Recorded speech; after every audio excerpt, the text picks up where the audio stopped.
La chronique juridique, une présentation de Ratel, avocat et notaire. Un cabinet reconnu pour la qualité de ses services, l'originalité de ses solutions préconisées et surtout, le talent de ses plaideurs. Et ce, depuis maintenant 50 ans.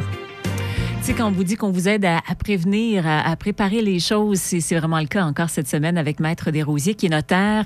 On fait suite à la chronique de la semaine dernière. Bonjour, Annie. Oui, bonjour, Marie-Josée. Oui, lorsque survient un décès, on parlait la semaine dernière de testament. On cherche le testament. Oui. Bon, on le trouve ou on le trouve pas. Oui, exactement. Fait qu'on se disait, après avoir fait les recherches testamentaires, soit ça confirme que le testament qu'on a en main est bien le dernier, ou ça confirme qu'effectivement, le défunt ou la défunte n'en a pas laissé. À ce moment-là, si on n'a pas retrouvé de testament, c'est le Code civil qui va nous dire à qui vont nos biens. Donc, si, exemple, je suis mariée et j'ai des enfants, le Code civil dit le conjoint va hériter d'un tiers et les enfants de 2 tiers. Donc, on voit tout de suite... Donc, à part égale. C'est pas part égale. 1 tiers au conjoint, 2 tiers aux enfants. Okay, donc, les enfants vont avoir une plus grande part que le conjoint. Si on est copropriétaire d'une maison, entre autres, ça peut causer problème parce que si les enfants sont mineurs, il va y avoir un processus pour surveiller que la mère administre bien ou le père bien l'argent des enfants qui sont héritiers pour 2 tiers. Donc, c'est sûr que si on ne fait pas de testament, c'est le Code civil qui décide pour nous, si on veut, et les conséquences ne seront pas nécessairement celles qu'on aurait souhaitées. Et si on n'a pas d'enfants, on va plus loin. Si on n'a pas d'enfants, bien là, ça peut être encore plus catastrophique. Si nos parents sont encore vivants, ils peuvent hériter d'une part. Et si nos parents sont décédés, mais que le défunt... en fait, les parents du défunt sont décédés, mais qu'il avait laissé des frères et sœurs, bien, les frères et sœurs viennent hériter avec le conjoint. Donc, le conjoint n'est pas le seul héritier. Là, il se retrouve avec des frères et sœurs dans le portrait. Donc, c'est sûr que rarement la conséquence du Code civil est ce que les gens auraient souhaité, mais malheureusement, à défaut d'avoir fait soi-même la démarche de notre vivant, ben on est coincé avec ce résultat-là. Et là, quand on n'a pas de testament, on n'a pas de liquidateur non plus qui va être la personne qui administre. Par... Ben là, à ce moment-là, le Code civil nous dit, si on n'a pas de testament, c'est les héritiers déterminés encore là par la loi, qui, entre eux, devront choisir un liquidateur, un seul, à la majorité d'entre eux. Et ce liquidateur-là, il n'aura pas les pleins pouvoirs pour administrer la succession. Dans un testament, quand on nomme un liquidateur, on lui donne des pouvoirs. Donc, entre autres, on lui donne le pouvoir de vendre un immeuble, s'il y a un immeuble dans la succession. Mais si mon liquidateur est nommé par les héritiers, à ce moment-là, c'est pas pareil. Il y a ce qu'on appelle la simple administration et il ne peut pas vendre seul un immeuble. Ah, ça devient compliqué, cette affaire-là. Oui. On va faire une petite pause musicale, Annie. Oui. Et on poursuit. On va aussi guider les gens sur les étapes à suivre. Un document qui est intéressant, effectivement. Lors du décès d'un proche. Avec Maître Desrosiers, qui est notaire, nous parlons aujourd'hui de succession ou de préparation avant le décès. Oui. Et d'ailleurs, il existe un guide, Annie, où on peut suivre étape par étape les choses. Je vais vous parler en fait de 2 documents. Un premier document qui s'appelle « Que faire lors d'un décès ».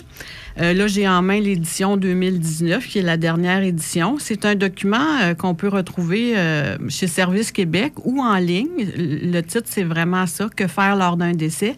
Et c'est une petite bible, à mon sens, dans le domaine de règlement de succession, parce qu'on aborde le sujet du début, c'est-à-dire en prévision du décès et ensuite tout le règlement de la succession. Donc, on retrouve toutes les informations utiles dans ce document-là. Moi, je le remets la plupart du temps à mes clients parce que ça les aide à suivre un peu le processus.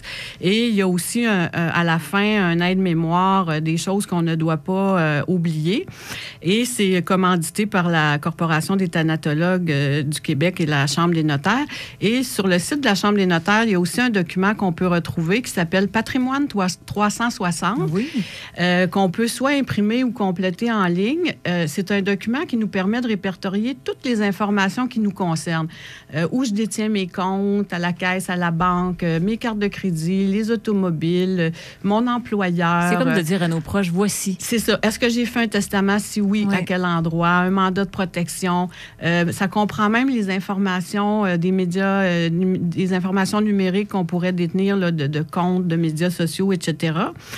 Donc, c'est ça. C'est des outils qui peuvent nous aider. Ensuite de ça, le conseil que je donnerais sûrement, c'est de consulter un notaire parce que souvent, en matière de règlement de succession, le voisin, la belle-sœur, l'ami va être plus écouté ou plus cru que le professionnel qui est le notaire et qui est le spécialiste en matière de succession, car chaque dossier de succession est un cas d'espèce.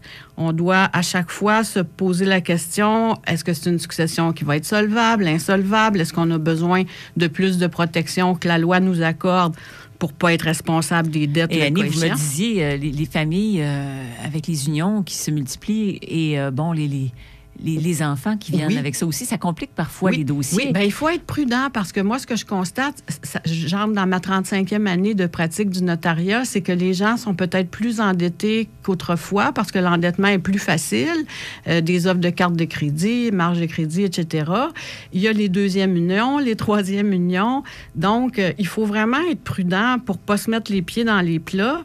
Et le but de la liquidation de la succession, c'est de s'assurer que le liquidateur va payer toutes les dettes du défunt ou de la défunte, va faire les rapports d'impôts, va s'assurer, avant de remettre l'argent aux héritiers, que le défunt ne doit plus un sou à personne. C'est déjà un moment assez difficile comme ça. On veut se simplifier les choses. Donc, on rappelle ce document. Que faire lors d'un décès. Et Patrimoine 360. Et Patrimoine 360 qui peuvent être intéressants à consulter. Puis souvent, même les gens, avant le décès, veulent un peu s'informer, voir. Ils savent qu'ils sont nommés liquidateurs dans un testament et ils veulent savoir ce qui les attend. Ça peut être intéressant. C'est sage. Oui. Merci beaucoup. Bienvenue. La chronique juridique vous a été présentée par Ratel, avocat et notaire. Conseiller, négociateur, plaideur, médiateur. Un seul appel pourrait vous éviter bien des soucis. 450-759-5151.